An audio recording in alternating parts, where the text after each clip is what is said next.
La lumière est venue dans le monde. La lumière est venue dans le monde. Et celui qui agit selon la vérité vient à la lumière. Aujourd'hui, il y a beaucoup d'opinions dans le monde. Il y a beaucoup d'opinions dans la vie, surtout moderne.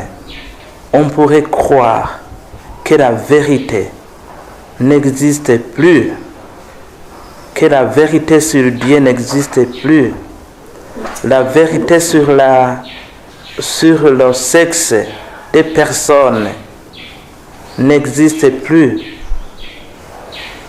On pourrait croire que la vérité sur l'ordre naturel des choses n'existe plus. La vérité sur le mariage, les vérités morales, la vérité sur soi-même. Pourtant, la vérité est là. L'évangile d'aujourd'hui identifie clairement le Christ comme seule vérité sur qui tout se fonde et tout se révèle. Dans un monde séparé du Christ, il n'y a que désolation, désordre, perdition, fausseté et mort. Ce que nous observons dans le monde d'aujourd'hui. Le Christ est la vérité qui conduit à la vie éternelle. Autre chose sont des pseudo-vérités. Mort et ressuscité. Il est la lumière véritable qui éclaire le monde et chasse les ténèbres. Nier cette vérité est semblable à quelqu'un qui persiste à fermer ses yeux devant la lumière du soleil. La lumière est venue dans le monde, et celui qui agit selon la vérité vient à la lumière. Oui, la lumière est venue dans le monde. La vérité est là. Elle n'est pas venue pour faire du tourisme. Elle est venue pour manifester l'existence de Dieu, l'amour du Père aux hommes, afin que ceux-ci connaissent Dieu et le reçoivent. La lumière ou la vérité est venue pour que chaque homme devienne disciple et témoin de cette lumière. La lumière est là, la vérité est là. Elle est venue pour chasser l'ignorance et les ténèbres qui voilaient le regard de l'homme sur Dieu. Grâce à cette lumière, grâce à cette vérité, l'homme est maintenant capable de contempler Dieu dans sa splendeur. Avant, nous étions dans les ténèbres et prisonniers de l'ombre de la mort. Aujourd'hui, dans la mort et dans la résurrection du Christ, une vie éternelle s'est manifestée. C'est pourquoi la nuit, redoutant cette lumière, a disparu le jour de Pâques pour faire place au jour éclatant du Seigneur. C'est pourquoi, pendant la veillée pascale, nous annonçons la lumière du Christ. À partir de ce jour, le jour de Pâques, le jour du Seigneur, tout est devenu lumière. Quelle victoire!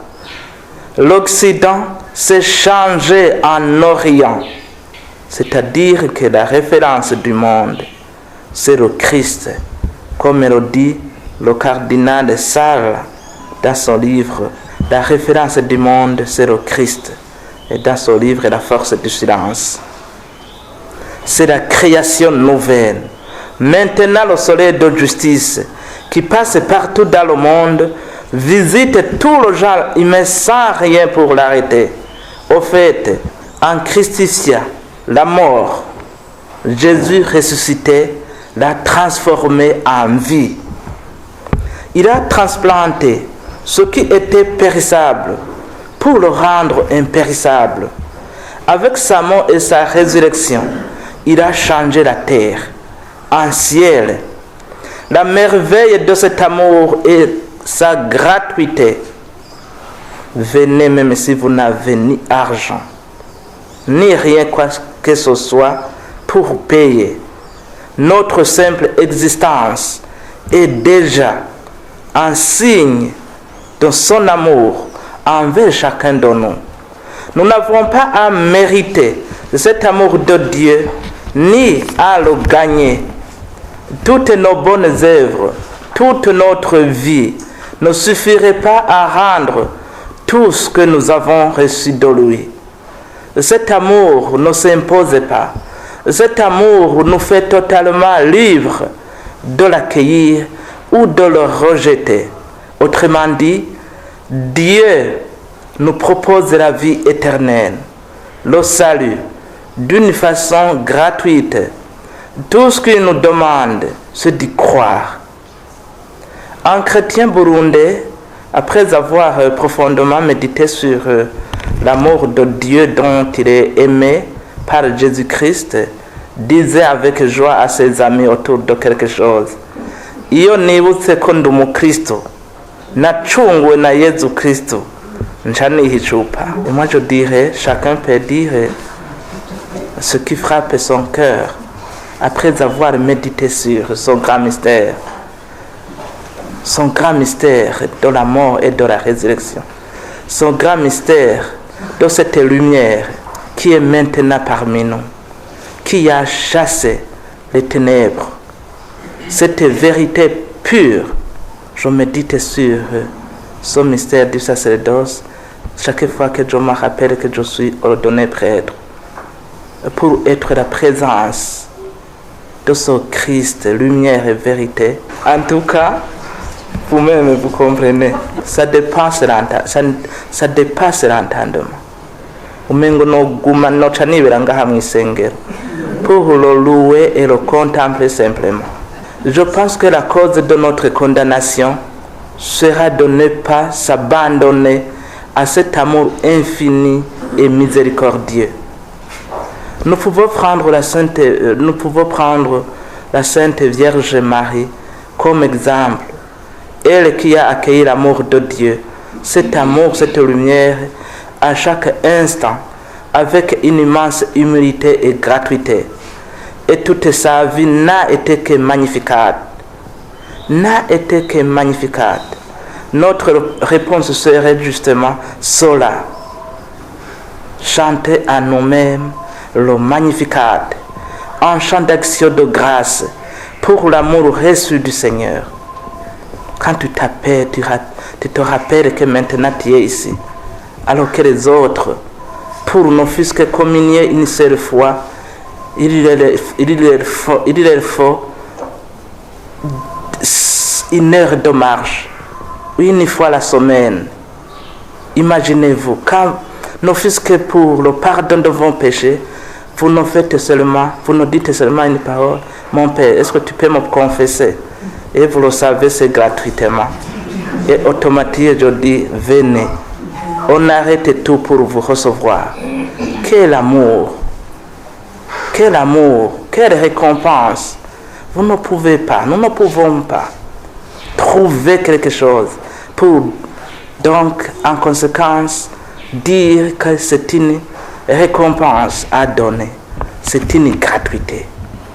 La racheter, ce n'est pas justement entrer dans son mystère et l'accueillir. Pour celui ou celle qui accueille cette lumière, le Seigneur ne se rappellera plus de ses péchés. Comme le prophète Jérémie nous le dit en chapitre 31, verset 33 et suivant. C'est-à-dire que ceux qui se laissent pénétrer par cette lumière, cet amour de charité, au point de devenir fils de lumière, échappent ou échapperont au jugement. Mais ceux qui ont préféré les ténèbres à la lumière, ceux qui ont refusé d'entrer dans la logique du don et qui se sont camponnés à leurs œuvres mauvaises, ceux-là s'exclut et même du salut que Jésus est venu offrir aux hommes gratuitement. Tout ce que nous faisons par attachement à notre volonté propre, pour notre vaine gloire ou pour ambition, radicalise notre jugement. Parce que c'est un refus à cet amour gratuit, à cette lumière.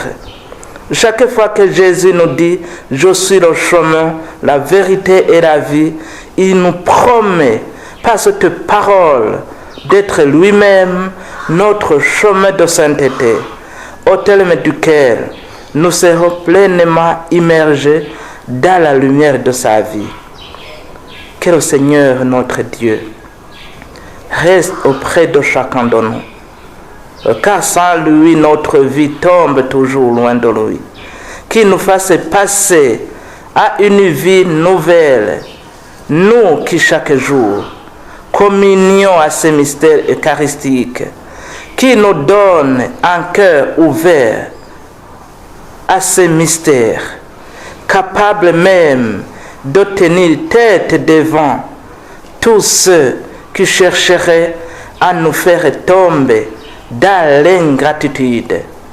Amen.